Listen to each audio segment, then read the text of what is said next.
The point and the reason why I'm sharing the story is to bring out that something we all know. We are all comprised of a neshama, a soul, and we're comprised of a body. But I want to bring out the characteristics of these two elements that we're comprised of. Because when we understand these two characteristics, we can begin to understand the reason why embedded within us in the design that God designed for every single one of us, that we can feel insecure, we can feel so self-conscious. And this is our nature. It's not surprising. It has to be this way. The question is only what we're going to do about it. You see, our neshama, a soul, it preceded us. Before we were born, our soul existed. It existed because it's a piece of God. It always existed. A person passes on, the neshama continues to exist. That is the true identity of a person because it is eternal. There is nothing in this universe that's eternal. Everything comes and goes. Nothing has true value except for Almighty God, except for HaKadosh Baruch Hu, and our neshama, which is a piece of. And then, and HaKadosh Baruch Hu took that soul and he put it into a body. The body is the exact opposite of the soul. The body knows I was born. I wasn't always here. The body knows there's going to be a time when it's going to expire. It won't always be here. It knows it does not have inherent value. And therefore, the body spends the entirety of its life knowing that it's temporary, and knowing that it's mortal, and knowing that it doesn't have true intrinsic value.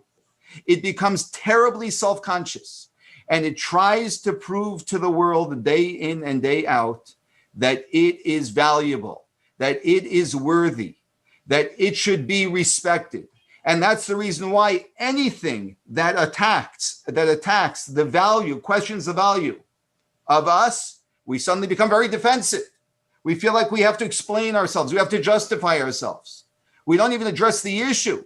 We just defend ourselves. We are self-obsessed, where we become so obsessed with ourselves, what we need, what we want. Are people paying attention to me?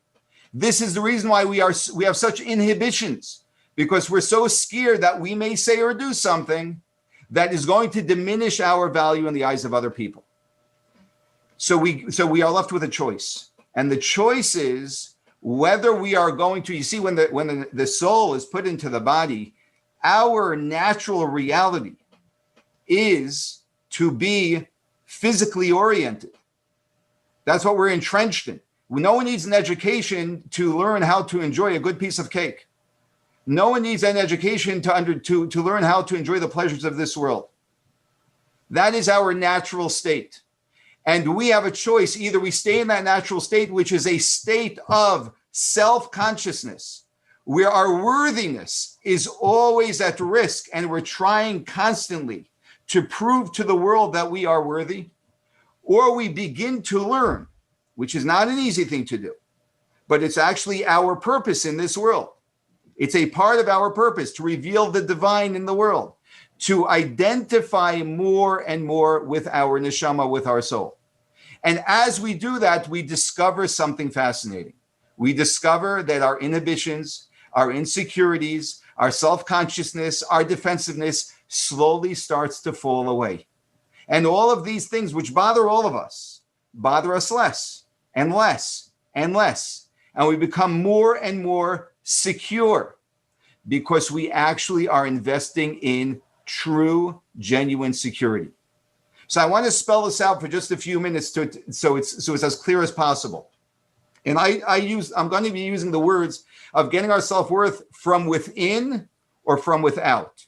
From without is our body, that's our external self. From within is our neshama, our soul, which is our internal self. When we get our self-worth from without, what we are constantly doing is depending on what others think about us, which would mean, this is literally what it would mean. It would mean that if you tell me after this talk that I did a great job, I'm going to feel wonderful about myself because I depend on what you think about what I'm doing now.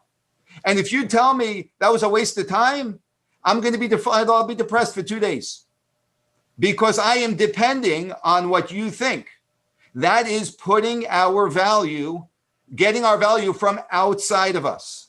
It means that I look at my job and I look at someone who's a Harvard graduate and is making $20 million a year, and I look at my job as a rabbi, and when I sit next to that person at a dinner, I feel insecure. I'm embarrassed to tell them what I do because I'm concerned of what they're going to think, because in society, perhaps my job doesn't garner the level of respect as his job does. My financial worth. Even our car that we drive, we will be embarrassed to pull up at a certain event with a certain car.